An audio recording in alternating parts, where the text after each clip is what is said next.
नेतृत्व और पार्टी विधायकों की सोच में क्या कोई समानता नहीं है? ये सवाल इसलिए उठ रहा है क्योंकि एक तरफ जहां जेडीयू के राष्ट्रीय अध्यक्ष अहिंसा की बात करते हैं, वहीं दूसरी तरफ जेडीयू विधायक गोली मारने की बात करते हैं। अभी 2 दिन पहले रविवार जेडीयू प्रशिक्षण शिविर में आरसीपी सिंह ने कहा था कि जेडीयू के कार्यकर्ता को मनसा वाचा कर्मणा पूरी तरह अहिंसक रहना है। हमारे विचार, वाणी और व्यवहार में हमारी पार्टी और हमारे नेता के संस्कार की झलक दिखनी चाहिए। इसके ठीक विपरीत भागलपुर के गोपालपुर विधानसभा क्षेत्र से जेडीयू विधायक गोपाल मंडल का कहना है कि वो खुद ही रंगबाज हैं, किसी से डरते नहीं हैं, रिवॉल्वर रहता है उनके पास, सीधे ठोक देंगे। दरअसल पूरा मामला रविवार का ही है। रविवार को जेडीयू विधायक बांका जिले के श्याम बाजार पहुंचे थे, जहां कथित तौर पर ग्रामीणों द्वारा उनकी जमीन पर कब्जा कर लिया गया। करीब 30 समर्थकों के साथ मौके पर पहुंचे विधायक जी कुछ करते या कहते, इससे पहले ही ग्रामीणों ने उन्हें घेर लिया और उनका विरोध करना शुरू कर दिया। ऐसे में उन्हें बेरंग ही वापस लौटना पड़ा। इस घटना के संबंध में जब उनसे पूछा गया तो उन्होंने कहा, मैं अपनी जमीन देखने के लिए गया था, वहां कुछ लोगों ने कब्जा जमा लिया है, लेकिन मेरे जाने के बाद वहां कुछ लोग जमा हो गए जो मेरे साथ दुर्व्यवहार करने लगे।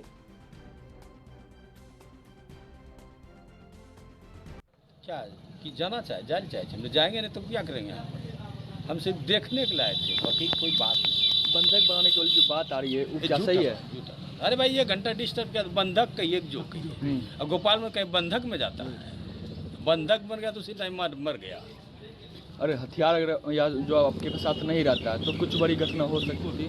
घटना नहीं होती, दोनों तरफ से मार होता। हमसे ज़्यादा लाठीबाज नहीं था, बनिया बैताल साहब हमरे सामने में टिकेगा। एक बार लाठी पकड़ लेंगे ना, फिर कितने आदमी को हम झाड़ देंगे। लड़ाकू आदमी तो हम हैं। अब फिर हमारे पास तो रिवॉल्वर रहता है ना, हर वक्त जरूरत पड़ा ठोक देंगे।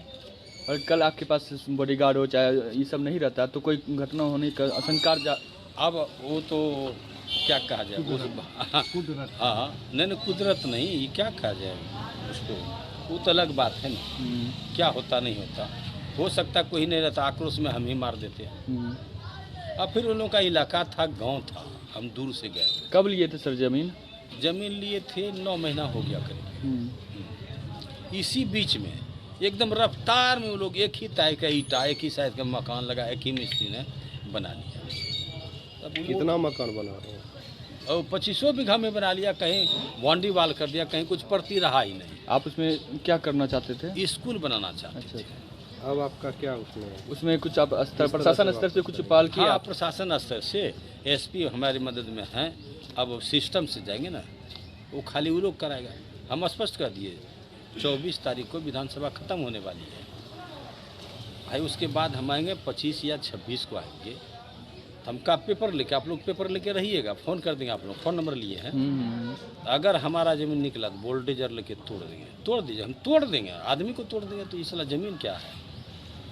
तो ये तो हमरा है, करीब पेपरे ने बताएगा किसका है। अगर आप लोगों का होगा तो हाथ जोड़ के हम चले जाएंगे, हमको ज़मीन नहीं चाहिए।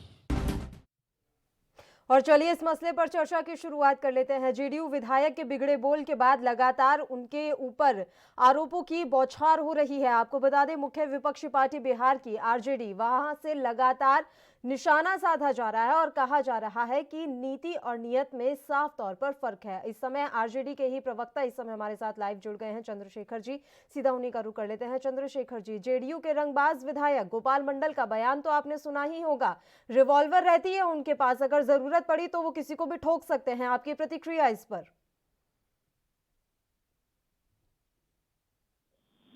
वो अमर पांडे हो या कई हिस्ट्री हीटर डेडेड क्रिमिनल हो, सारे लोगों का अभ्यारण्य अगर कहीं है तो आज के तारीख में ये माना जा सकता है कि जेडीयू उसमें सबसे आगे है, उसके बाद ही कोई है।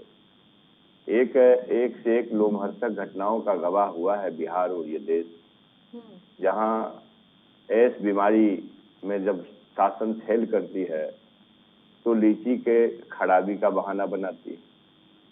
मुजफ्फरपुर बालिका गृहकांड के जांच का क्या हुआ, फिर अभी तक क्या स्थिति है। तो दर्जनों दर्जन बच्चियों के साथ लगातार कैसे कैसे घिनौने हरकत हुए, इंस्टीट्यूशनल रेप होता रहा। तो पता नहीं इससे शर्मसार होती भी है कि नहीं सरकार। दारूबंदी का मेरे यहाँ क्या हाल है, ये तो भयावह स्थिति है और इससे ज्यादा कुछ नहीं कहा जा सकता है कि ये स्टेट हर्ट में एक से एक घटनाएं हो रही है। माननीय विधायक आखिर किस चीज से इंस्पायर्ड होते हैं? माननीय विधायक कोई भी रेस्पॉन्सिबल पद पर रहने वाला आदमी और इस ढंग की का बयान देता हो तो शासन को तो अगर थोड़ा सा भी शर्म हो। अभी 2 दिन पहले की घटना है कि एक माननीय मंत्री जी, सरकार के मंत्री जी अपने भाई को संपूर्ण प्रोटोकॉल के साथ सरकारी कार्यक्रम में उद्घाटन समारोह में भेजे सरकारी गाड़ी से। हमारे यहाँ की घटना है कि सरकार के पर्यटन मंत्रालय ने हमारे यहाँ सिंहेश्वर बाबा मंदिर में महोत्सव को इसलिए रोक दिया कि कोरोना है। वहीं कला संस्कृति मंत्री आलोक रंजन जी अपने गांव बनगांव में महोत्सव करा रहे हैं। तो पता नहीं ये सरकार 2 ढंग की चलती है कि 3 ढंग की चलती है, कहां से चलती है। और सीआरबी का रिपोर्ट लीजिए, क्या है स्थिति, नीति आयोग क्या कहती है। तो सारे अपराध के मामले में एपेक्स पर हमारा बिहार है, कहीं 1-2 से पीछे है किसी मामले में। तो गोपाल मंडल जी अगर बोले हैं तो ये तो स्वाभाविक सी बात है। हम लोग बहुत आश्चर्यचकित नहीं है। शासन में हमारा शासन 15 साल में गया तो हम जंगल राज के भागी थे। अभी कौन सा सुशासन चल रहा है ये तो बताना पड़ेगा और बिहार जानती है, देश भी जानता है। वो तो सुशासन के दिन रात दावे करते हैं सर। इस तरीके से माला जपी जाती है सुशासन की जैसे वहां पर पता नहीं क्या रामराज आ गया हो। और इस बीच में इस तरह के जब बयान सामने आते हैं तो वाकई में इस समय हैरत होती है कि क्या रहा है बिहार में। आप इस समय विपक्ष में बैठे हैं, आपका काम है विरोध करना, सरकार की नीतियों के खिलाफ जाना, जनता को भी जागरूक करना, लेकिन इन बयानों का क्या किया जाए? नहीं, ये तो बात स्पष्ट है ना कि ये माननीय विधायक जिन्हें जो बयान दिए हैं, ये बयान खुद में ये स्वीकार करता है कि शासन में सुशासन कैसा है, ये सु का शासन है कि सुशासन है। ये तो भाई सरकार के लोग को बताना चाहिए। मेरे हिसाब तो ये सु का शासन चल रहा है, चाहे वो ब्यूरोक्रेसी का मामला हो, सरकार के मुलाजिमों का मामला हो या सत्ता प्रतिष्ठान में बैठे हुए ऐसे माननीय विधायकों का और बड़े लोगों का। जी देखिए, अभी ये बड़ा कोइंसिडेंस ही इसे कहेंगे। अभी 3-4 दिन पहले जब विधानसभा का सत्र चल रहा था तब पवन जायसवाल जो कि बीजेपी के विधायक हैं, वो भी सरकार में बैठे हुए हैं, उन्होंने ये बात कही थी कि योगी मॉडल उन्होंने बोला था। हालांकि योगी मॉडल एग्जैक्ट वर्ड उन्होंने नहीं लिया था। उन्होंने कहा था कि अब हाँ, यहाँ पर भी गाड़ियां पलटनी चाहिए, यानी कि एनकाउंटर का उन्होंने समर्थन दिया था। उसके बाद मुझे याद आ रहा है गिरिराज सिंह के बयान पर बवाल हुआ था। उन्होंने भी बिहार में एक सभा को संबोधित करते हुए कहा था कि अधिकारी आपकी बात नहीं सुनते हैं तो आप उनको जमकर बेत से मारिए, पिटाई कीजिए। आज गोपाल मंडल कह रहे हैं कि अगर मेरे साथ कुछ हुआ तो मैं गोली मार दूंगा सीधे। तो पूरी सरकार ऐसे ही चल रही है क्या? एक तरफ हम अहिंसा की बात करते हैं और दूसरी तरफ हमारे पास शब्द ही सिर्फ हिंसा वाले होते हैं। नहीं, मैंने ये बात कही आपसे और हम आपके माध्यम से देश के लोगों को कहना चाहता हूँ कि सुशासन का ये कैसा मॉडल है। एक माननीय विधायक इस ढंग से बयान दे रहे हैं अपराधियों का अपराधी बन करके, एक माननीय मंत्री जी प्रोटोकॉल तोड़ करके अपने भाई को सरकारी कार्यक्रम में उद्घाटनकर्ता बनाते हैं। तो इस ढंग की जो बातें हो रही है तो ये स्पष्ट है कि ये शासन एक तरह से समझा जाए कि मैंने जंगल राज से बड़ा कोई महाजंगल राज की स्थिति पैदा होती हो या उसकी कल्पना कोई करे तो उस स्थिति में है। अब ढिठाई करना तो दीगर बात है, कोई भी लोग ढिठाई कर सकते हैं। जी बिल्कुल। तो चंद्रशेखर जी, लगातार इस तरह की बातें सामने आती रहेंगी तो जनता में क्या संदेश जाएगा? जनता इन प्रतिनिधियों पर विश्वास करेगी या इनसे डरेगी? नहीं, जनता की स्थिति ये तो हो ही न गई कि अब ये 70 से 43 पर आ गए, तब 43 से कहाँ जाएंगे ये तो समय बताएगा। 43 की वजह से 45 पर आए हैं। लीजिए तो और क्या माना जाएगा? जो 70 से 43 पर आए तो इनके बारे में कहा जाएगा कि जनता इसको किस रूप में ले रही है, तो समझी जा सकती है। तो बीजेपी पर विश्वास बढ़ गया है सर, क्योंकि बीजेपी लगातार बढ़ रही है वहां पर। बीजेपी इन्हीं सब चीजों का लाभ बीजेपी ले रही है। और एक तरह से समझ लीजिए कि जो नीतीश बाबू के काम करने के तरीकों को बिहार की जनता खारिज कर रही है। और ये समय आएगा समय आएगा जो शायद हमको लगता है कि आने वाले समय में जेडीयू खत्म हो जाएगी। ठीक है, अब जो ये जानकारी मिल रही है सर गोपाल मंडल को लेकर कि वो अपनी जमीन देखने गए थे, हालांकि अलग अलग जानकारी मिल रही है, पुख्ता किसी के पास भी जानकारी नहीं है कि वो अपनी जमीन देखने गए थे या अपनी जमीन पर हुआ कब्जा हटाने गए थे या जमीन पर कब्जा करने गए थे। आपकी नजर में वहां पर क्या हो रहा है हकीकत में, क्योंकि जिस तरीके से ग्रामीणों ने उन्हें बंधक बनाया उसको देखकर तो यही लग रहा है कि वहां पर विधायक जी ही कुछ रंगबाजी करने गए थे। अच्छा, तो मैं ये बात आपको बताना चाहता हूँ कि माननीय विधायक जी अपनी जमीन देखने गए हों या दीगर जमीन देखने गए हों, ये तो जांच का विषय होगा। लेकिन मेरा ये कहना है कि कोई भी माननीय विधायक एक संवैधानिक पद पर रह करके किसी को ठोक देने की बात करता हो, इसको कौन जस्टिफाई करेगा? कौन सा शासन जस्टिफाई करेगा? वो तो कार्रवाई का पार्ट बनना चाहिए, सीधी कार्रवाई का पार्ट बनना चाहिए। देखने में आता है सर इन बयानवीरों पर लगाम कसने के लिए कोई ठोस कार्रवाई की नहीं जाती, ये तो आप भी भली भांति जान रहे होंगे, चाहे वो कोई भी क्यों ना हो। नहीं, वो ठीक है, लेकिन हमने तो आपको ये कहा है ना कि आप तो एक से एक घटनाओं का फहरिस्त मैंने बताया। इस सरकार के एक समय के डिप्टी सीएम साहब थे, वो चोरों से गुहार लगा रहे थे पितृपक्ष मेला में गया में कि भाई चोर लोग मान जाओ, कम से कम पितृपक्ष मेला तक कुछ अपना चोरी चोरी बंद करो।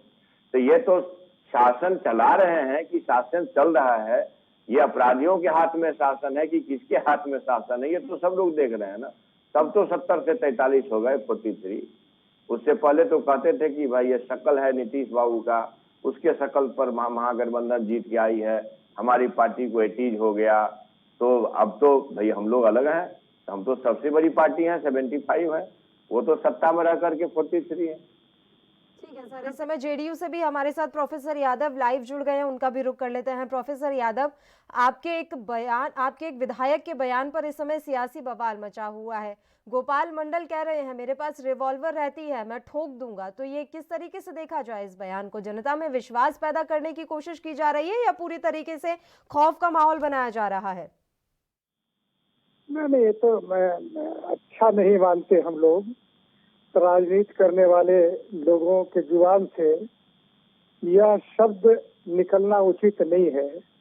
इसलिए जो गलत है गलत होगा, जो सही है सही होगा। और मुख्यमंत्री जी भी ऐसे बातों पर नहीं बर्दाश्त करते हैं। और निश्चित रूप में पार्टी के तरफ से उनसे पूछा जाएगा कि ऐसे शब्दों को क्यों आप बोलते हैं, क्योंकि हमारी पार्टी अलग पार्टी है और पार्टियों से हम लोग ख्याल करते हैं कि दूसरे के मान सम्मान, जुबान, आचरण अलग रखें। तो हम ये मानते हैं कि ऐसे शब्दों का उपयोग उचित नहीं है। देख रहे हैं एक के बाद एक बिहार से ही ये मार कुटाई पिटाई के बयान बहुत ही ज्यादा आ रहे हैं। पवन जायसवाल से लेकर गिरिराज सिंह और अब गोपाल मंडल, हर कोई बस एक ही बात करता है कि गोली मार देंगे, पिटाई कर देंगे, बेंच से मारेंगे, गाड़ी पलटवा देंगे। चल क्या रहा है बिहार में सर? आपकी सरकार तो लगातार सुशासन के दावे करती है, अहिंसा के पथ पर चलने की आप बात करते हैं, लेकिन जुबान से सिर्फ हिंसा की बातें क्यों? क्लियर नहीं आ रहा, बड़ा वाइब्रेशन कर रहा है, जरा साउंड कम करिए ना। साउंड ठीक करवाते हैं, टेक्निकल इशू हो रहा है, तब तक हम साउंड सही करवाते हैं, आप तक आवाज पहुंच जाएगी। एक छोटे से ब्रेक के लिए बुलेटिन में रुक लेते हैं, फौरन हाजिर होंगे।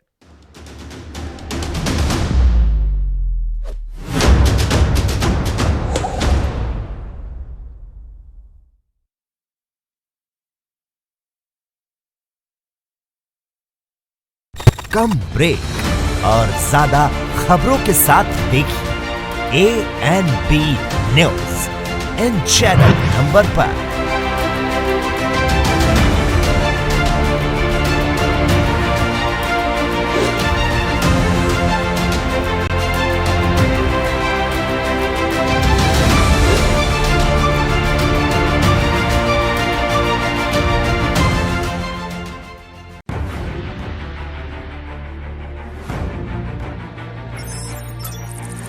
खबर चाहे सियासत की हो या सरकार की,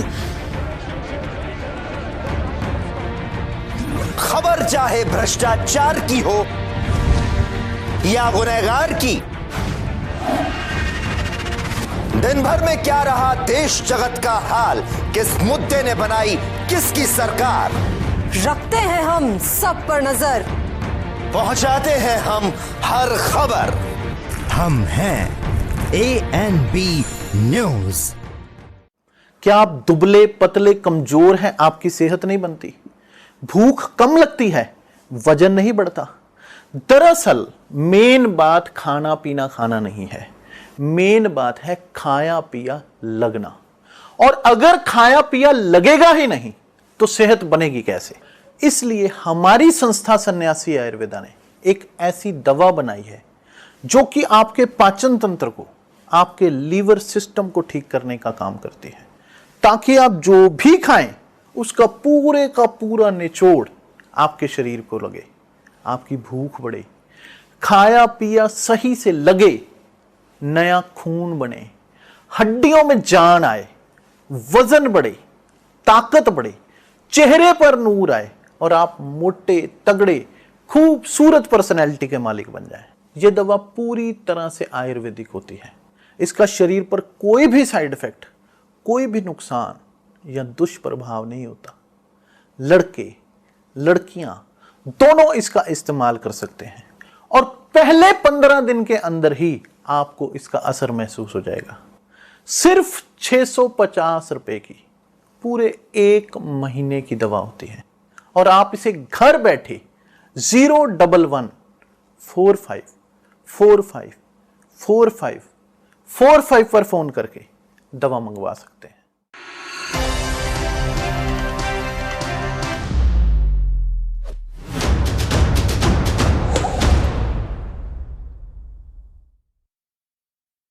ब्रेक के बाद राष्ट्रधर्म में एक बार फिर से आप सभी का स्वागत है। बिहार के भागलपुर से ये खबर हम आप तक पहुंचा रहे हैं, जहां जेडीयू विधायक गोपाल मंडल के बिगड़े बोल सामने आए हैं। अब उनके इन बोल का जेडीयू आला कमान क्या करेगा, ये सवाल लगातार बरकरार है। दोनों मेहमान हमारे साथ जुड़े हुए हैं। प्रोफेसर यादव, मैं आपका ही रुख करना चाहूंगी। सर, 2 दिन पहले गिरिराज सिंह का एक बयान था जो वायरल हुआ था, बवाल मच गया था उस पर, जिसमें वो बिहार में एक जनसभा को संबोधित करते हुए कह रहे थे कि अधिकारी अगर आपकी बात नहीं सुन रहे हैं तो आप उन्हें बेत से मारिए। इस पर नीतीश कुमार से जब प्रतिक्रिया ली गई तो वो कहते हैं पिटाई शब्द कोई अच्छा थोड़ी ना है। उन्होंने मतलब गिरिराज सिंह के बयान का खंडन कर दिया और कहा कि वो इसका समर्थन नहीं करते। अब आप मुझे ये बताइए, गोपाल मंडल के इस बयान पर क्या कार्रवाई होगी सर?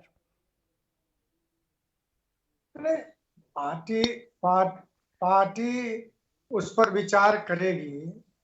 और देखिए, सबसे बड़ी बात है कि हमारी पार्टी और हमारे नेता मुख्यमंत्री जी ऐसे आचरण पर अंकुश लगाने की कोशिश हर वक्त करते रहे और हमारे नेताओं का ये आचरण, बोली चाली पार्टी में ऐसा नहीं रहा है। तो ये सब ठीक है। गोपाल मंडल जी की बात वायरल हुआ, अब उसकी देखा जाएगा कि क्या हुआ है नहीं हुआ है, तो ये सब देखा जाएगा। लेकिन अभी आप कुछ कह नहीं पाएंगे कि वाकई में कोई कार्रवाई होगी या नहीं। अभी आप ये अश्योर करने के लिए भी तैयार नहीं है प्रोफेसर यादव, जितना मैं समझ पा रही हूँ। सर चंद्रशेखर जी, आप मान रहे हैं? बिल्कुल सर, लौट रही हूँ आपके पास। चंद्रशेखर जी से भी एक प्रतिक्रिया ले लेते हैं। सर, आप मान रहे हैं आने वाले समय में नीतीश कुमार अपने इन बयानवीर पर कोई कार्रवाई कर पाएंगे? नहीं, डॉक्टर प्रोफेसर यादव साहब जो अपनी बात रख रहे हैं, ये बात तो सीधी तौर पर है कि उन्होंने ठोक देने की बात की है। तो कार्रवाई जांच होगी, कब होगी ये बता पाएंगे कुछ? बात का तो जवाब दिया सर कि वो तो देखा जाएगा। अभी तो ये पूरी जांच की जाएगी कि मसला क्या है, क्या उन्होंने किस स्थिति में आकर ये बयान दिया, उसके बाद देखेंगे किस तरीके से क्या कुछ कार्रवाई हो पाएगी। अभी अश्योर नहीं कर पा रहे हैं प्रोफेसर यादव। बताइए चंद्रशेखर जी। पल्लवी जी ऐसा है कि अश्योर नहीं कर पाएंगे और कुछ होने भी नहीं जा रहा है। एक पहली घटना या नहीं है। इधर क्या मान लीजिए केंद्रीय मंत्री अधिकारियों को पीटने की बात करते हो तो भाई कोई एक बयान देकर के उनको कोई डिमोरलाइज भी तो करने का स्थिति में नहीं है। जिस पार्टी को रिप्रेजेंट कर रहे हैं, देश के सबसे बड़ी पार्टी को रिप्रेजेंट कर रहे हैं, भाजपा की ओर से क्या बयान आया? तो ये इन लोगों के हाथ में कानून है, कानून इनके हिसाब से चलता है, कानून अपने हिसाब से इस राज्य में नहीं चलता है। अब डॉक्टर यादव साहब हम लोगों के अंकल हैं, अब अपनी बात को जिस ढंग से जैसे फेस सेव करने के लिए रखें, लेकिन होने कुछ नहीं जा रहा है, मैं ऐसा समझता हूँ। प्रोफेसर यादव, आपकी प्रतिक्रिया?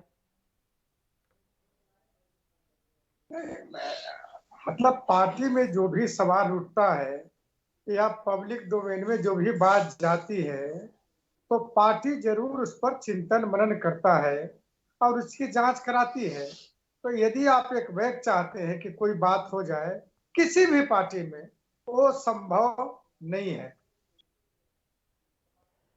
सर फिर संभव है क्या? मैं ये भी तो समझना चाहती हूँ। अभी यही बयान किसी आरजेडी के या कांग्रेस के प्रवक्ता आ जाता तो आप कितना बवाल मचा देते, आप खुद ही बता दीजिए। अब जब अपनी पार्टी के विधायक, वो भी विधायक हैं, कोई आम प्रतिनिधि नहीं है, उनकी तरफ से ये बयान आया है, तो आप ये कह के कन्नी काटना चाहते हैं कि ये तो जांच का विषय है, पूरी प्रक्रिया होती है, उसके बाद देखा जाएगा कि क्या कुछ कार्रवाई करनी है। चल क्या रहा है, मैं बस ये जानना चाहती हूँ। सत्ता पक्ष में है तो कुछ भी चलेगा, कुछ भी कहेंगे, कुछ भी करेंगे। नहीं, आप ऐसा नहीं ओपिनियन बनाइए कि सत्ता पक्ष के हम लोग हैं तो जो कहेंगे वही कानून होगा। कानून अपने ढंग से काम करता है, चाहे बड़े से बड़े आदमी क्यों नहीं हो। तो इस पर भी कानून जो प्रक्रिया होगा, कानूनी कार्रवाई इस पर भी होगा। ये नहीं है कि हम किसी को, पार्टी या सरकार किसी को छोड़ती है, किसी को फंसाती है, सो बात नहीं है। लेकिन उसकी प्रक्रिया है, कानूनी प्रक्रिया, जांच होगी, क्या है, वायरल होता है आजकल, गलत भी वायरल हो जाता है, तो इन चीजों पर जांच तो होगी ही। ठीक है, चंद्रशेखर जी वो कह रहे हैं कि आजकल गलत चीजें भी वायरल हो जाती हैं, तो ये संभावना भी बनी हुई है कि हो सकता है उनका जो ये बयान वायरल हुआ है वो गलत भी हो, मतलब उन्होंने ऐसा कुछ कहा ही ना हो, तोड़ मरोड़ कर पेश कर दिया गया हो। अब तो ये ढिठाई के सिवा कुछ नहीं। मैंने कहा ना कि ढिठाई होगी तो उसके लिए तो कोई जवाब नहीं दे सकता है। सीधी तौर पर जो बात है, गिरिराज सिंह जी कहे केंद्रीय मंत्री, उसका भी जांच हो, क्या है पता नहीं, वो भी बोले हैं कि नहीं बोले हैं, ठुकाई कर देने का, पिटाई कर देने का। गोपाल मंडल जी कट्टा रखते हैं, तमंचा रखते हैं, वो ठोक देंगे। तो ये आखिर कितना समय लगना चाहिए इसमें, इसके जांच में, कि नहीं उसको क्लीन चिट ही दे देना है। भाई आप ही का सत्ता प्रतिष्ठान है, आप ही को जांच कराना है, तो क्लीन चिट देने में कितना समय लगेगा, यह तो बता दें तो महोदय कि भाई ये क्लीन चिट देने में ही कितना समय लगेगा। ठीक है, प्रोफेसर यादव वो पूछ रहा है कि कार्रवाई छोड़िए, आप बस यही बता दीजिए कि क्लीन चिट देने में कितना समय लगेगा। अरे भाई ये तो कानून का मामला है, तो ये समय सीमा कैसे निर्धारण कर दिया जाए कितने दिन में मिलेगा। अब क्या हुआ, किन परिस्थितियों में बोला गया, किसको बोला गया, क्या बोला गया, ये मसला यूं ही तो बात वायरल हुआ कार्रवाई हो जाएगी किसी पर, ऐसा तो होता नहीं है। सारे परिस्थिति, सारे बातों की जांच होने के बाद क्या मामला है, ये सब तब न सामने आएगा। प्रोफेसर यादव आप खुद देखिए, जब आपने मेरे साथ डिबेट शुरू की थी तब आपका शब्द था कि उन्होंने ये बोला है, ये बहुत ही गलत बोला है, हमारी पार्टी इसकी निंदा करती है। वहां से घूम फिरकर अब आप इस बात पर आ गए हैं कि उन्होंने किस परिस्थिति में बोला, किस हालात में बोला, उसकी पहले जांच होगी, उसके बाद कार्रवाई होगी। आप खुद ही सर धीरे धीरे धीरे धीरे इस पर आ गए, मतलब कश्मकश की स्थिति में हैं आप। मैं समझ रही हूँ आपकी स्थिति भी कि आप उस पार्टी से संबंध रखते हैं, तो आप भी सीधे सीधे नहीं कुछ कह पाएंगे सर। आप ऐसे मत करिए। शुरू में ही हमने कहा कि ऐसे शब्दों को हम लोग हमारे पार्टी में नहीं लोग बोलते हैं, और जो आचरण यहाँ रहता है, अगर ऐसा बोला गया तो ये अच्छी बात नहीं है। ये शुरू में कहा, आप भी हम स्टैंड कर रहे हैं, इसलिए बाल का खाल नहीं उखाड़िए, नहीं उखाड़िए। मैं बाल की खाल नहीं उखाड़ रही हूँ सर, मैं वही कह रही हूँ, पहले आपने कम से कम माना तो था कि गोपाल मंडल ने ये सब कहा है। अभी तो आप ये कह रहे हैं कि हालात और स्थिति क्या थी वो भी जानना जरूरी है। नहीं, अभी हम उससे कहाँ अलग हैं। अगर उन्होंने ऐसा बोला होगा तो ये तो गलत ही बोला है, लेकिन ऐसे कैसे कहा जाए क्या बोला नहीं बोला, जब तक उसकी सच्चाई सामने ना आ जाए। ठीक है, बताइए चंद्रशेखर सिंह जी। करना अगर बगर में कितना टाइम लगेगा, ये मैं गारंटी के साथ कह सकता हूं कि उनके ऊपर कोई कार्रवाई नहीं होगी, इसलिए कि ऐसे लोगों का संरक्षण, प्रोटेक्शन शासन सत्ता में मिलते रहा है। ठीक है सर, फिर भी हम तो यही उम्मीद करेंगे प्रोफेसर यादव कि इस मसले पर कोई ना कोई कार्रवाई जरूर हो, क्योंकि जब इस तरह के बयान आते हैं तो ये अचंभित कर देने वाले होते हैं कि जनता को आप विश्वास में लेने का काम कर रहे हैं, उनके सेवक हैं या फिर उन्हें डराने धमकाने के लिए बने हैं। फिलहाल मैं आप दोनों मेहमान का यहाँ शुक्रिया अदा करना चाहूंगी इस मसले पर चर्चा के लिए आप हमारे साथ जुड़े, और गोपाल मंडल का वो बयान एक बार फिर से आपको सुनवा देते हैं जिसमें वो कह रहे हैं कि मैं अपने पास रिवॉल्वर रखता हूं और अगर जरूरत पड़ी तो मैं ठोक दूंगा। जाना जाना चाहिए, हम जाएंगे नहीं तो क्या करेंगे? हम सिर्फ देखने के लाए थे, बाकी कोई बात नहीं। बंधक बनाने की जो बात आ रही है वो क्या सही है? अरे भाई ये घंटा डिस्टर्ब किया, बंधक कहिए जो कहिए। अब गोपाल में कहीं बंधक में जाता है, बंधक बन गया तो उसी टाइम मर गया। अरे हथियार अगर या जो आपके साथ नहीं रहता है तो कुछ बड़ी घटना हो सकती थी। घटना नहीं होती, दोनों तरफ से मार होता। हमसे ज़्यादा लाठीबाज नहीं था, बनिया बैताल साहब हमरे सामने में टिकेगा। एक बार लाठी पकड़ लेंगे ना, फिर कितने आदमी को हम झाड़ देंगे। लड़ाकू आदमी तो हम हैं। अब फिर हमारे पास तो रिवॉल्वर रहता है ना, हर वक्त जरूरत पड़ा ठोक देंगे। और कल आपके पास बॉडीगार्ड हो चाहे ये सब नहीं रहता तो कोई घटना होने का आशंका। अब वो तो क्या कहा जाए, हाँ नहीं कुदरत नहीं, ये क्या कहा जाए उसको, वो तो अलग बात है ना। क्या होता नहीं होता, हो सकता कोई नहीं रहता, आक्रोश में हम ही मार देते हैं। अब फिर उन लोगों का इलाका था, गांव था, हम दूर से गए। कब लिए थे सर जमीन? तो जेडीयू के रंगबाज विधायक का ये वीडियो आपने देखा और उनके बयान को भी आपने साफ साफ सुना है, जिसमें वो कह रहे हैं कि अगर हो सकता था तो हम ही इन लोगों को मार देते। खैर सरासर धमकी उन्होंने दी है। अब ये तो आने वाला वक्त ही बताएगा कि जेडीयू आला कमान की तरफ से इन बयानवीरों पर कोई कार्रवाई की जाती है या नहीं। इसी के साथ राष्ट्र धर्म में फिलहाल के लिए इतना ही। मुझे दीजिए इजाजत, नमस्कार।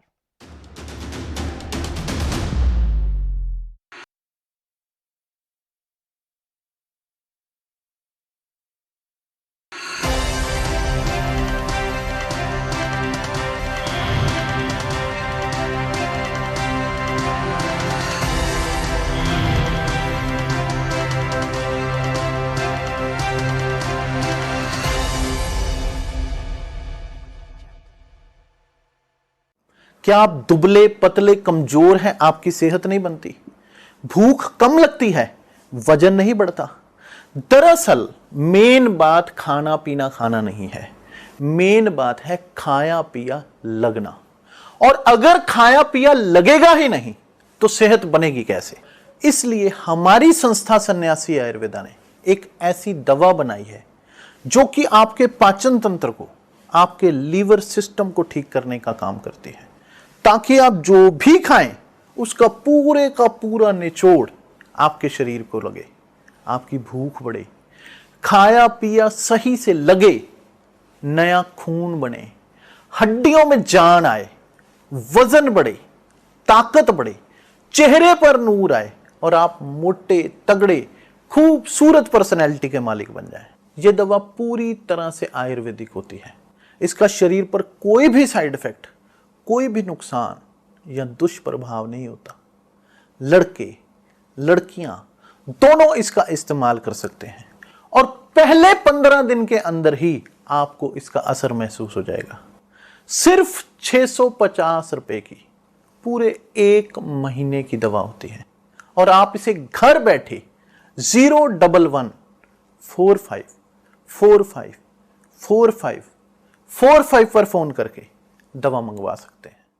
कम ब्रेक और ज्यादा खबरों के साथ देखिए ANB news in channel number पर।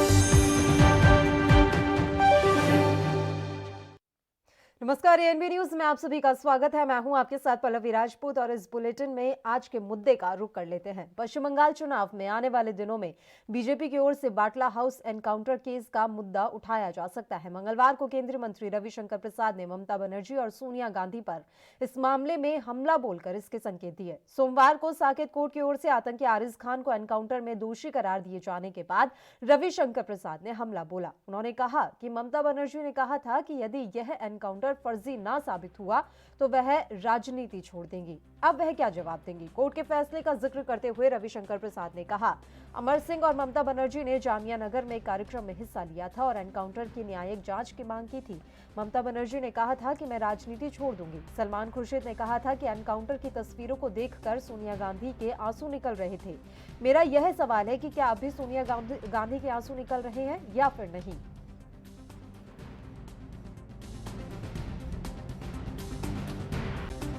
कि देश की सुरक्षा और आतंकवाद की लड़ाई के मामले में भी किस तरह से कांग्रेस पार्टी और बाकी विपक्षी पार्टियां आतंकवादियों के पक्ष में खड़ी हो गईं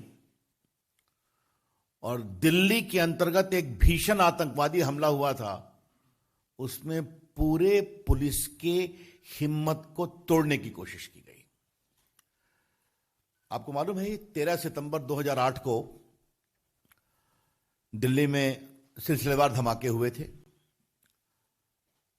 ग्रेटर कैलाश में हुए थे, डिफेंस कॉलोनी में हुए थे, शायद कनॉट प्लेस में हुए थे, कई जगहों पर हुए थे। इसमें 39 लोग मारे गए और 159 घायल हुए। It was a deadly terrorist attack. स्वाभाविक है, भारत की राजधानी दिल्ली है, 30 लोग मारे गए, 159 घायल हुए। जब दिल्ली पुलिस को मालूम हुआ कि इसमें इंडियन मुजाहिदीन के लोगों ने यह काम किया है, उनकी तलाश में लगे हुए थे और उनको मालूम हुआ कि जामिया नगर के पास बाटला हाउस में वो छुपे हुए हैं, तो पुलिस प्लेन ड्रेस में वहां कार्रवाई करने गई और 2 आतंकवादी मारे गए, 2 भाग गए और एक बहादुर पुलिस के इंस्पेक्टर, दिल्ली पुलिस के मोहन चंद शर्मा, उनकी गोलियों से मारे गए और 2 पुलिस वाले घायल हुए गंभीर रूप से।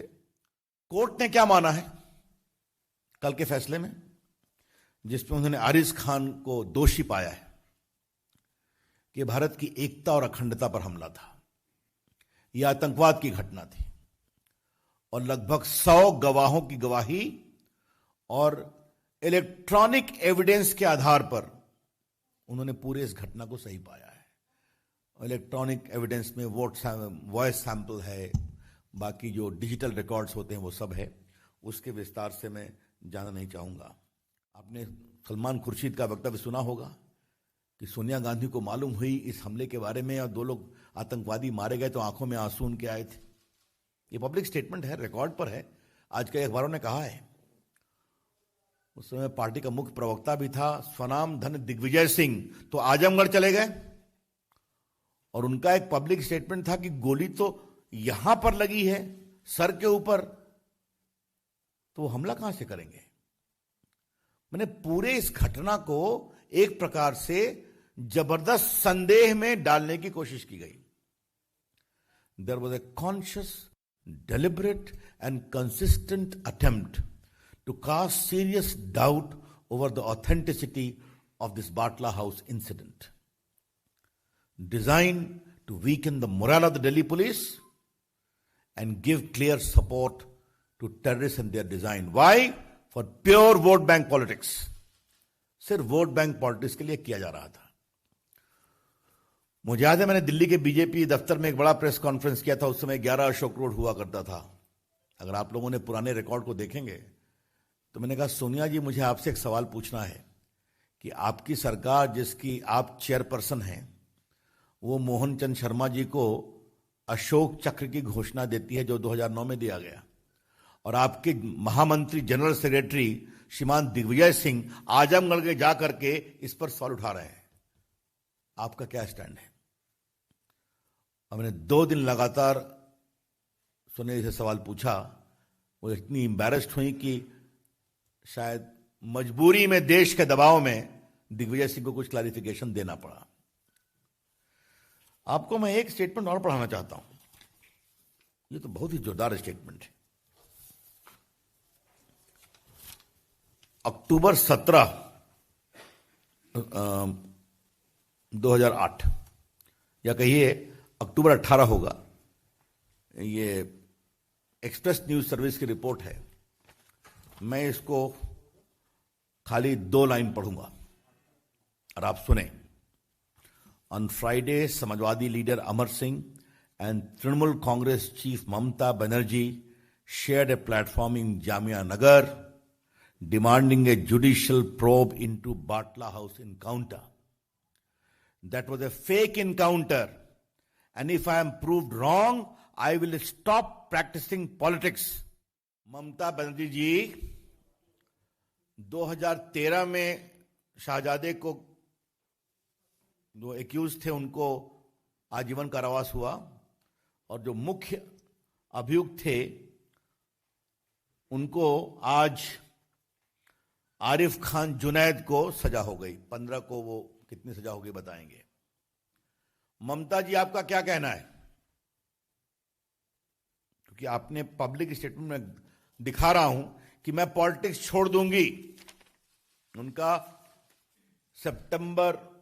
अक्टूबर 18, 2008 का स्टेटमेंट एक्सप्रेस न्यूज सर्विस का रिकॉर्ड पर आप देख लें। सलमान खुर्शीद जी आपको क्या कहना है? अभी आपके आंसू निकल रहे हैं या सोनिया जी के निकल रहे हैं कि नहीं? आरिफ खान की सजा हो गई तो। और दिग्विजय सिंह जी आपको क्या कहना है? इस मसले पर चर्चा के लिए इस समय 2 मेहमान हमारे साथ जुड़ गए हैं। धीरेन्द्र सिंह जी जो कि भारतीय जनता पार्टी से हैं, वो फोन लाइन पर हमारे साथ जुड़े हैं, और कांग्रेस से लखपत बटोला जी लाइव हमारे साथ जुड़े हैं। दोनों ही मेहमानों का स्वागत करती हूं एएनबी न्यूज पर। लखपत जी आपसे ही शुरुआत कर लेते हैं। सर, रविशंकर प्रसाद की बाइट अभी आपने भी सुनी होगी हमारे टेलीविजन स्क्रीन पर। क्या माफी मांगेगी कांग्रेस?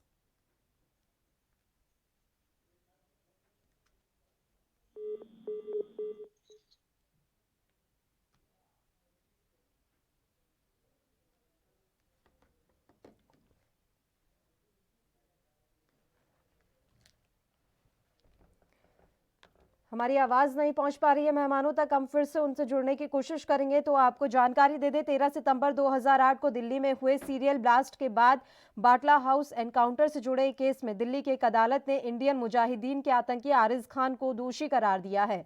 एनकाउंटर के जिस ऑपरेशन को लेकर आरिज को दोषी बनाया गया है, उसे लेकर एक बीते दशक में तमाम थ्योरी और राजनीतिक बयान सामने आ चुके हैं।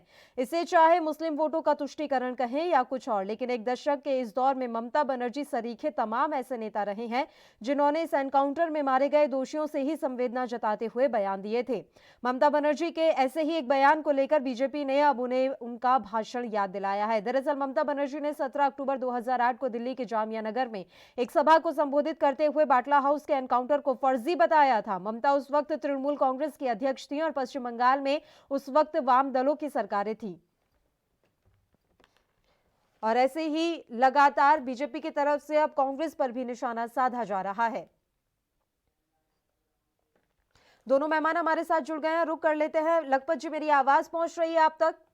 जी नमस्कार। लखपत जी, मेरा सीधा सा सवाल है, रविशंकर प्रसाद की बाइट अभी आपने सुनी होगी हमारे टेलीविजन स्क्रीन पर। अब बात यह है कि क्या कांग्रेस माफी मांगेगी, जो कि रविशंकर प्रसाद ने भी पूछा है सवाल। मैं पूछना चाह रहा हूँ, रविशंकर प्रसाद जी केंद्रीय मंत्री हैं भारत सरकार में और इतने वरिष्ठ नेता भाजपा के हैं, लेकिन ये वो बताएं सोनिया गांधी जी पे इन्होंने सवाल उठाया है। सोनिया गांधी जी का कोई बयान दिखाए कोई मीडिया में जहां उन्होंने बाटला इनकाउंटर को फर्जी बताया हो? ये भाजपा चुनाव आते जिस तरह से हिंदू मुस्लिम इस देश में करने का इनकी आदत है, आप जानते 12 साल से ज्यादा इस घटना को हो गया है। और मैं आपको याद दिलाना चाहता हूँ, मैं टोक रही हूँ सर, आपको माफ कीजिएगा, मैं टोक रही हूँ। उन्होंने बयान नहीं दिया था, उनके बिहाफ पे सलमान खुर्शीद ने बयान दिया था, जिसकी वीडियो अभी भी आप चाहें तो देख सकते हैं। सलमान खुर्शीद ने कहा था सर कि सोनिया गांधी की आंखों में आंसू आ गए थे इस एनकाउंटर की तस्वीर को देखते हुए। मैं आपसे पुनः कह रहा हूं कि सोनिया गांधी के बिहाफ पे कोई बयान नहीं दे सकता। सोनिया गांधी और राहुल गांधी जी के बिहाफ पे केवल वही बयान दे सकते, पहली बात। दूसरी बात मैं आपसे कह सकता हूँ, तत्कालीन सरकार किसकी थी? आप जवाबदेही उसकी लीजिए। तत्कालीन हमारे जो गृह मंत्री शिवराज पाटिल थे, उन्होंने संसद के अंदर क्या कहा था? क्या उन्होंने संसद के अंदर ये कहा कि फर्जी इनकाउंटर है? उन्होंने कहा था संसद के अंदर, और रविशंकर प्रसाद जी संसद में है और उनको जड़ से संसद का सम्मान करना चाहिए। और उसके बाद तत्कालीन गृह मंत्री और उसके बाद पी चिदम्बरम गृह मंत्री बने, उन्होंने कहा था बटला इनकाउंटर के अंदर आतंकवादी थे, वो जो इनकाउंटर वो फर्जी नहीं था। ये हमारे संसद के अंदर तत्कालीन कांग्रेस के सांसद और देश के गृह मंत्री ने उस समय बयान दिया था। आप उस बयान पे यकीन नहीं करोगे, जो देश की सरकार बयान दे रही, दिल्ली के अंदर किसकी सरकार थी? ये जो आतंकवादी मारे गए उनके लिए कौन जिम्मेदार था तब? ये इनका सवाल, ये काम तो कुछ करते हैं नहीं। उत्तराखंड में आज आप देखो जिस तरह की राजनीतिक उठक पटक हो गए, बिना बात के मुख्यमंत्री को बदलने का काम कर दिया इन्होंने। और गैरसैंण में बजट सत्र के बीच में सारे के सारे 57 विधायकों को, 56 विधायकों को दिल्ली बुला दिया। इनके पास काम करने का कोई विजन नहीं है। ये केवल इस देश में हिंदू मुस्लिम का राग अलापते हैं कि देखते कहां पे इन्हें फायदा हो। बंगाल का चुनाव आ गया, केरल का चुनाव आ गया, ये केवल और केवल एक केंद्रीय मंत्री इस तरह की बात कहे, मुझे लगता है कि शर्मसार बात है। यदि केंद्रीय मंत्री की बयान पे अगर हम कल के दिन कहेंगे रविशंकर के बिहाफ पे मैं कह दूंगा कि आतंकवादियों को रविशंकर ने प्रोत्साहित दिया, तो क्या आप इस पे यकीन करोगे? उनके बिहाफ पे बीजेपी का कोई नेता कहेगा, क्या उस पर भरोसा किया जा सकता है? आप उस सरकार पे भरोसा कीजिए जो तत्कालीन केंद्र सरकार थी। आप उस सरकार पे भरोसा कीजिए, वो तत्कालीन राज्य सरकार थी। और उनपे क्या कांग्रेस के राष्ट्रीय अध्यक्ष का कमांड नहीं था?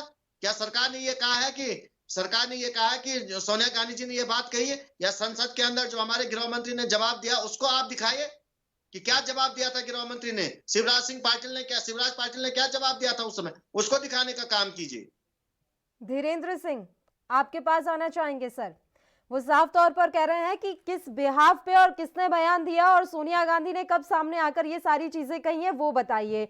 सलमान खुर्शीद ने क्या कुछ कहा, उससे क्या करना है? धीरेन्द्र सिंह जी, ये मीडिया में तो कोई बात छुपी नहीं रहती है। ये लोग जो हैं, एक तरफ देखिए आज जो पूरी तस्वीर है स्पष्ट है, काउंटर के समय मीडिया से कोई बात छुपा हुआ नहीं और रिकॉर्ड है। वो दिग्विजय सिंह बोले, सलमान खुर्शीद बोले, आज मंत्री बहन ममता बनर्जी बोली, बसपा के ने ये फर्जी इनकाउंटर है, ये जो बाटला हाउस है वो पूर्ण रूप से ये साजिश है। और बोल करके आज कह रहे हैं, उस समय तो बोले थे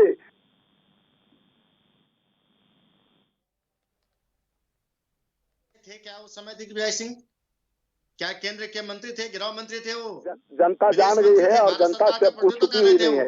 ये लोग एक तरफ देश की अखंडता की बात करते हैं और जब भारत और चाइना का जब तकाजा होता है और जब तनातनी होता है तो चाइना का सपोर्ट में बोलते हैं, तो आतंकवादी के सपोर्ट में बोलते हैं और उसके बाद जनता को बरगलाते हैं। तो जनता उसका उचित जवाब दे रही है।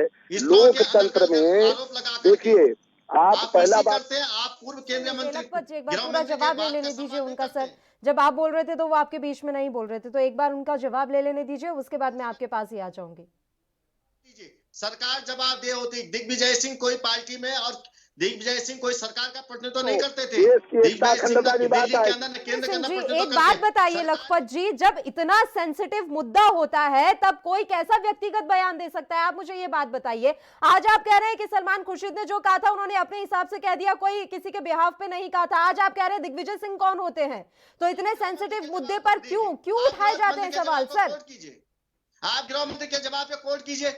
गृह मंत्री ने संसद के अंदर क्या बयान दिया उस पर कोर्ट कीजिए, उस पर जवाब पूछे। बाटला एनकाउंटर पर आप लोगों की तरफ से बयानों की झड़ी लगा दी गई थी और उसके बाद जब सर्जिकल स्ट्राइक हुआ तब सवाल उठा दिए गए। समझ में नहीं आता ऐसे सेंसिटिव मुद्दों पर क्यों सवाल उठाने होते हैं, इसलिए जवाब बनता है सर। इसलिए मैं आपको बिठाकर पूछ रही हूँ। पल्लवी जी, इनसे ये पूछिए कि गृह मंत्री ने संसद के अंदर क्या जवाब दिया था, उस पे जवाब दीजिए। आप जवाब लेने तो दीजिए लखपत जी, आप बीच में बोल रहे हैं तो दोनों बहस करने लगते हैं, मुद्दे से भटक जाते हैं हम। दिग्विजय सिंह सरकार का हिस्सा नहीं थे। सरकार का हिस्सा उस समय गृह मंत्री थे और उन्होंने क्या जवाब संसद के अंदर उस पे पूछिए। कांग्रेस ने दिग्विजय सिंह के बयान से किनारा किया था क्या? उस समय सलमान खुर्शीद के बयान से किनारा किया गया था? दिग्विजय सिंह किसी पोर्टफोलियो में थे, कांग्रेस के संगठन में थे, किसी पद पे थे वो? आप पहले ये बताएं, साफ ये कीजिए, दिग्विजय सिंह पार्टी के संगठन में थे, दिग्विजय सिंह केंद्र सरकार में थे, राज्य सरकार में थे, उनकी बात को आप कहेंगे, लेकिन केंद्र गृह मंत्री जो कहेगा, देश का गृह मंत्री जो रक्षा से जुड़ा हुआ है और इन सारी इनके देश के अंदर आंतरिक सुरक्षा जुड़ा हुआ, उनकी बात को आप यकीन नहीं करेंगे संसद के अंदर दिए हुए बयान का। ठीक है, मैं जवाब ले लूं धीरेन्द्र सिंह जी से। सर आप थोड़ी देर के लिए शांत रहिएगा, मैं उनसे सारे जवाब ले लेती हूँ। बताइए धीरेन्द्र सिंह जी। देखिए, हमारे कांग्रेस के भाई साहब जो बोल रहे हैं, आज देश की अखंडता के बात पर हो, किसी तरह का जो भी मुद्दा हो, देश की मुद्दा हो, ये लोग गुड़ खा के गुलगुल्ला से परहेज करना चाहते हैं। ये चाहते हैं चित भी मेरा हो और पुट भी मेरा हो। ऐसा नहीं चलता है राजनीति में। राजनीति में, देश में, अगर मान लीजिए कि आप देश की राजनीति कर रहे हैं, आप दोनों पक्ष की बात नहीं करेंगे। आप अगर वो अपराधी है, अगर वो आतंकवादी है, तो उसके लिए आपका संपोषित आतंकवादी हो और आप उससे कहें कि वो आतंकवादी अच्छा है और वो आतंकवादी बुरा है, ऐसा नहीं होता है। आप उस समय का बयान, उस समय आज दिग्विजय सिंह कोई पद पर नहीं थे, आज हम बैठे हुए हैं, हम भारतीय जनता पार्टी की तरफ से बोल रहे हैं और वो कांग्रेस की तरफ से बोल रहे हैं, तो क्या उनका बात आधिकारिक औपचारिक नहीं मान लिया जाए क्या? ऐसा नहीं होता है। होता है कि अगर वो दोषी था, अगर वो इनकाउंटर हुआ, उस समय आपने जो बातें रखी वो आज भी पटल पर है, मीडिया के पैनल पर रहता है। ये बात मरने वाली नहीं होती है, विषय मरने वाली नहीं होती। आज ममता बनर्जी बोल करके पिंड नहीं छुड़ा सकते हैं। तो ऐसा दो तरह का कैरेक्टर एक राजनीतिक दल को शोभा नहीं देता है। आप देश के लिए लड़ो, आप देश के लिए कहो, आप विकास के बात पर आओ, लेकिन अगर देश के अंदर कोई भी अपराधी, आतंकवादी अगर कोई है, उसको संपोषित करना ये लोकतंत्र में शोभा नहीं देता है, चाहे वो कांग्रेस के लोग हों या और लोग करें। धीरेन्द्र सिंह जी, आपसे भी रहेगा। 2013 में ही ये क्लियर हो गया था कि एनकाउंटर फर्जी नहीं है, ये तो आप भी जान रहे हैं सर। तो उसके बाद अब इस मुद्दे को इतना जोर शोर से उठाने का मैं क्या मतलब समझूं? पश्चिम बंगाल के चुनावों में इसका फायदा चाहिए। अब आप ये कहे कि ममता बनर्जी को घेरेंगे कि आप राजनीति क्यों नहीं छोड़ देती, क्योंकि आपने तो ये बयान दिया था कि अगर ये एनकाउंटर फर्जी निकला तो मैं राजनीति छोड़ दूंगी। तो आज आएगा। आज अगर 2018 में वो नेपाल से गिरफ्तार हुए आरिफ जुबैर जी, तो 2018 में गिरफ्तार हुए, आज इसका फैसला आ रहा है, आज ये विषय है, आज देश की जनता को जानने का समय है। आज देश की जनता नहीं जानेगी कि ये डुअल कैरेक्टर के लोग आज लोकतंत्र में और गलत बात तथ्य को घुमा करके और देश को गुमराह कर करके और यहाँ सत्ता हत्या करके और सत्ता का ये दुरुपयोग करते हैं। ये सत्ता संपोषित आतंकवाद का बढ़ावा देते हैं, जो सत्ता का केंद्र बना हुआ है और देश की एकता अखंडता में बाधक है। ये देश की जनता को जानने का अधिकार नहीं है क्या? आप बोलते हैं कि हम राजनीति से संन्यास ले लें, कहाँ राजनीति से संन्यास ले लिए क्या? ये सब कुछ नहीं है। ये लोगों को केवल और केवल तुष्टि की जो राजनीति होती है, जिससे केवल और केवल बरगला करके वोट ले लें। अरे आतंकवादी, चाहे वो मेरा बेटा हो या आपका बेटा हो, आतंकवादी होता है, उसका काम है आतंक फैलाना, वो किसी का पक्षधर नहीं होता है। आप खुल करके बोले, आप बोले, भारतीय जनता पार्टी आपको स्वागत करेगी। कांग्रेस पार्टी के लोग हों, ममता बनर्जी हों या बसपा के लोग हों, सपा के लोग हों, कोई बोले, आतंकवादी को आप आतंकवादी कहिए। आतंकवादी वो आपका आतंकवादी हो गया। अच्छा आतंकवादी और बुरा आतंकवादी नहीं होता है। आतंकवादी आतंकवादी होता है, अपराधी अपराधी होता है।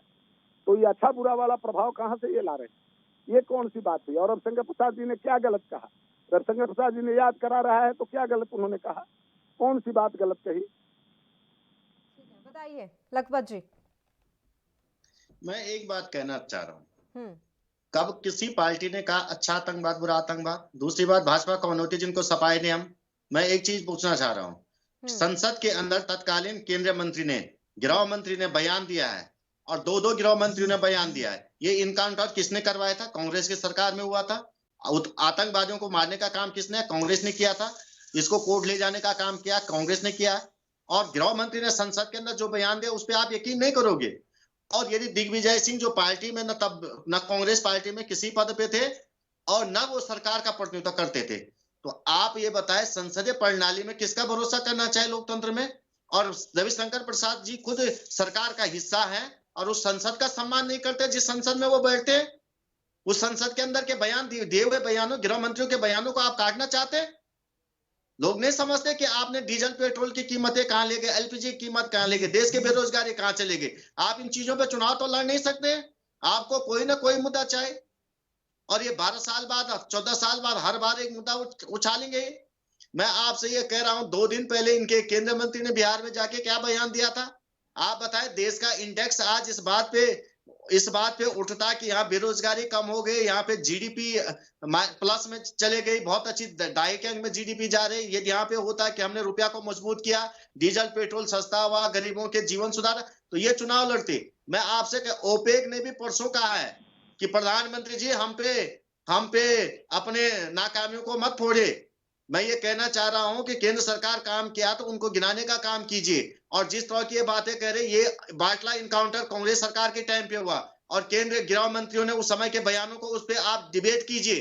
अब उस पर रविशंकर जी को पूछना चाहता कि तत्कालीन संसद में गृह मंत्री ने जब बाटला इनकाउंटर को कहा था कि आतंकवादी हैं, तो आपको कहने की क्या जरूरत पड़ रही है? क्या आपको संसद और तत्कालीन गृह मंत्री पे भरोसा नहीं है? लेकिन वो बयान भी तो बार बार रिपीट करके दिखाए जा रहे हैं ना सर। बयानवीरों का क्या करेंगे आप? कुछ शब्द जो मुंह से निकल जाते हैं, बात तो वही है ना सर, किसी ने सही कहा है, कमान से निकला बाण और मुंह से निकले शब्द वापस नहीं होते ना, तो वो शब्द तो अब घूम घूम कर वापस आएंगे ही। पल्लवी जी, किसी सरकार में मैं एक बात आपके कह सकता हूं, जवाबदेही सरकारों की ये बयान सरकारें देती हैं, संसद पे आपको भरोसा नहीं है, तत्कालीन गृह मंत्री पे भरोसा नहीं। वो क्या दूसरी पार्टी के थे? वो भाजपा के थे। वो गृह मंत्री भाजपा के थे जो संसद के अंदर बयान दे रहे थे कि बाटला इनकाउंटर जो है आतंकवादी मारे गए, उसके अंदर आप उसको दिखाएंगे जो किसी चैनल ने नहीं देखा कि सोनिया गांधी ने कहा। अरे कितना बदनाम करोगे, कितना फेसबुक या व्हाट्सएप या ज्ञान बांटोगे? मैं ये पूछना चाह रहा हूं कि संसद का बयान दिखाए, जो ऑन रिकॉर्ड होता है वो ऑफ रिकॉर्ड नहीं होता है, और एक एक गृह मंत्री का दिया हुआ एक एक बयान अपने आप में नजीर है। उस बयान को दिखाए और उस बयान पे जवाब दीजिए। सरकारें कांग्रेस की थी तब, और ये आप कहोगे वो सोनिया गांधी की बात नहीं सुनते थे, संसद में कुछ और कह रहे थे, वो सोनिया गांधी से बाहर थे। एक तरफ कहेंगे सरकारें रिमोट की सरकार चल रही थी। अगर यही बातें होती तो आतंकवादी पकड़े जाते, बाटला इनकाउंटर होता, इनकी तरह होते। केवल आतंकवादियों को देश के तोड़ने का काम में ये जो बांटने का काम करते हैं, इन्होंने देश को तोड़ने का काम किया, देश को विभाजित करने का काम किया। भारत की बात करते हैं, ये भारत माता को बनाने में कांग्रेस का योगदान है, 527 सियासतों को मिला है, इसमें हमें गर्व है। देश की संविधान भारत माता हमारे लिए भी बहुत सम्मानित है, और एक एक आतंकवादी को वो कठोर सजा मिलनी चाहिए, वो किसी धर्म जाति पंथ का हो, लेकिन उस पर राजनीति करने का जो ये काम करते हैं, लाशों पे जो राजनीति भाजपा करती है, कतई बर्दाश्त नहीं की जानी चाहिए। बताइए धीरेन्द्र सिंह जी। तो हम कह रहे हैं, ये जो कहते हैं इनका 2 कैरेक्टर है। हम एक व्यक्ति हम वहाँ कुछ बोलेंगे और दूसरा व्यक्ति उसको मरहम लगाने के लिए बाहर में कुछ व्यक्त करेंगे। ये जो तुष्टीकरण, ये जो वोट की राजनीति करते हैं, ये देश के अखंडता के साथ जो वोट की राजनीति करते हैं, इसको बंद होना चाहिए। ये लोग को समझना चाहिए, आप भी शर्म करना चाहिए कि इस तरह का राजनीति ना करें, और राजनीति करें तो एकदम परफेक्ट राजनीति कीजिए, देश की अखंडता के साथ कोई खिलवाड़ ना हो, ऐसा राजनीति कीजिए। अब आप एक तरफ कह रहे हैं, आप आज आपको क्या आन पड़ी है, हम पटल पर बोले, हमारे गृह मंत्री बोले, और आपका सलमान खुर्शीद नेता नहीं था क्या, आपका दिग्विजय सिंह नेता नहीं था क्या? तो आप वहाँ तो वो कह रहे हैं ना, दिग्विजय सिंह किसी पद पे थोड़ी ना बैठे हुए थे, और सलमान खुर्शीद के लिए तो उन्होंने साफ तौर पर कहा है कि वो कैसे सोनिया गांधी के बिहाफ पे बोल सकते हैं। कल को मैं रविशंकर प्रसाद के बिहाफ पे थोड़ी ना कुछ बोल दूंगा, और बोल दूंगा तो आप मान लेंगे क्या? वही बात कर रहे हैं कि तो सलमान खुर्शीद भी कोई पद पर नहीं थे। ये लोग को सुविधा अनुसार उसको पद पर बना देते हैं कि वो मेरा बयान है, और जब उसमें फंसते हैं, घिरते हैं, तो कहते हैं वो मेरा बयान नहीं है। उनको उस समय उनकी कोई जवाबदेही नहीं थी।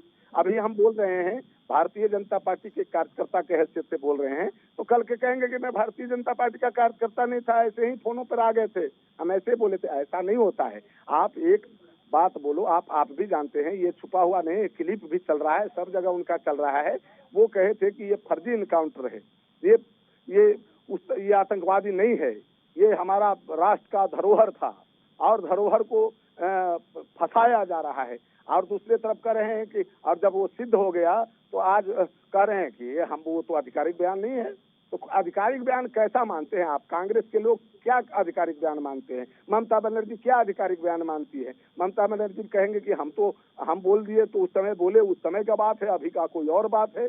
तो आप लोग ऐसा राजनीति करेंगे, देश की अखंडता के साथ खिलवाड़ करेंगे और देश के लोकतंत्र को खतरा में डालेंगे, तो जनता सब देख रही है और जनता इसका सीधा जवाब देगी। हम जनता के बीच गए हैं, हम ये विषय लेकर के, हमारे रविशंकर प्रसाद जी हमारे नेता वो जनता के बीच गए हैं कि देखिए यही कैरेक्टर, यही वेल कैरेक्टर के लोग, यहाँ के लोग राजनीति करते हैं, कथनी कुछ और है और करनी कुछ और है। मुख में राम और बगल में छुरी वाली बात नहीं चलेगी, बात चलेगी स्पष्ट बात करो। धीरेन्द्र जी, तो साफ तौर पर मान लिया जाए ना, बंगाल में बस यही मुद्दा रह जाएगा, बाकी सारे गौण हो जाएंगे। बंगाल में देखिए, बंगाल की मुद्दा का बात का मत करिए। बंगाल का मुद्दा तो है कि बंगाल में आतंक का राज है, बंगाल में लोग दिन में चलने में डरते हैं, बंगाल के लोग आतताई से आतंक से भयभीत हैं कि घर लौट करके शाम में आएंगे कि नहीं आ पाएंगे। ऐसी हालात बंगाल में बनी हुई है। बंगाल में तो किसी समय किसी की भी हत्या हो जा सकती है, वो नहीं कह सकता है कि हम कल खैर से घर लौट जाएं, वही समझता है कि वो ईश्वर का वरदान हमको मिला कि आज मैं सुरक्षित घर लौट गया हूँ। आज और यहाँ तुष्टीकरण की राजनीति किया जा रहा है। आज वहाँ वही ममता दीदी हैं और इस तरह से वही संपुष्ट महिमा मंडित करने वाली थी। तो ये मुद्दा नहीं है, मुद्दा तो ममता बनर्जी के खिलाफ बहुत सारा मुद्दा जो है वो राष्ट्र का मुद्दा नहीं। पश्चिम बंगाल की जनता जो है, पश्चिम बंगाल के अमन चाहता है, विकास की धारा में नरेंद्र मोदी जी का जो विकास का मिशन है उससे जुड़ना चाहता है। और ममता बनर्जी जी बाई हुक बाई क्रूक सत्ता में आने के लिए कोई जतन नहीं छोड़ रहे हैं और किसी तरह से। ओके सर, ओके, एक लास्ट कमेंट ले लेते हैं क्योंकि समय की भी कमी है हमारे पास। लखपत जी, रविशंकर प्रसाद कह कर गए हैं वोट बैंक की पॉलिटिक्स की उस समय आपने और देश की सुरक्षा को भी खतरे में डाल दिया। साफ तौर पर दिख रहा है उस समय किसने वोट बैंक की पॉलिटिक्स की थी और अब इस मसले का कौन फायदा उठाना चाह रहा है। मुझे बहुत शर्म आ रही है कि एक केंद्रीय मंत्री संसद के अंदर तत्कालीन गृह मंत्री के बयान को न कह करके उन बातों को कहते हैं जिनका कोई ऑथेंटिक मतलब नहीं है। पहली बात है, और ये लोकतंत्र के लिए, संविधान के लिए, बीजेपी चुनाव जीतने के लिए कहां तक जा सकती, लोकतंत्र और संविधान की हत्या भी कर सकती, पहली बात। दूसरी बात, ये मान्यवर कह रहे थे कि हम पार्टी के, आप क्या मोदी जी और अमित शाह जी के बिहाफ पे बोल देंगे या छूट मिली है भाजपा में बोलने की? हाँ मिली भी। वो प्रधानमंत्री जी कहते 15 लाख प्रत्येक के खाते में आएंगे। बहुत हो गई महंगाई के बाद आपकी बात जुमला सरकार, आ गई वो जुमला सरकार। आप बेरोजगारी की बात कहते थे 2 करोड़ हम रोजगार देंगे। इन चीजों पे आप सोचिए मान्यवर, रुपया कहाँ चले गया? इन चीजों पे सोचिए, देश के विकास पे ध्यान दीजिए। देश का विकास होगा तो हिंदुस्तान का विकास होगा। भारत माता की सच्ची सेवा हिंदुस्तान के प्रत्येक व्यक्ति की सेवा है, उसका विकास है। और यदि हिंदुस्तान सक्षम होगा, नारों से सक्षम नहीं होगा, उसको निश्चित रूप से रोजगार मुहैया करने पर, उसको शिक्षा स्वास्थ्य मुहैया करनी पड़ेगी। उस पर सरकार ध्यान दे, उन चीजों को लेकर चुनाव लड़े तो बेहतर होगा। ठीक है सर, ठीक है, बिल्कुल समय की भी कमी है इसलिए मैं आपको रोक रही हूँ। बहुत बहुत शुक्रिया आप दोनों मेहमानों का तमाम चर्चा के लिए आप हमारे साथ जुड़े। तो बाटला हाउस एनकाउंटर को लेकर बीजेपी इस समय विपक्ष पर जबरदस्त हमलावर है और अब ये साफ तौर पर दिखाई दे रहा है कि बंगाल में बाटला हाउस एनकाउंटर को लेकर वोट बैंक की पॉलिटिक्स जरूर खेली जाएगी और इस मसले पर वोट जरूर मांगे जाएंगे। खैर, ये तो आने वाला वक्त ही बताएगा कि बीजेपी को बाटला हाउस एनकाउंटर से बंगाल में कितना फायदा मिल पाता है। इसी के साथ इस बुलेटिन में इतना ही। मुझे दीजिए इजाजत। नमस्कार।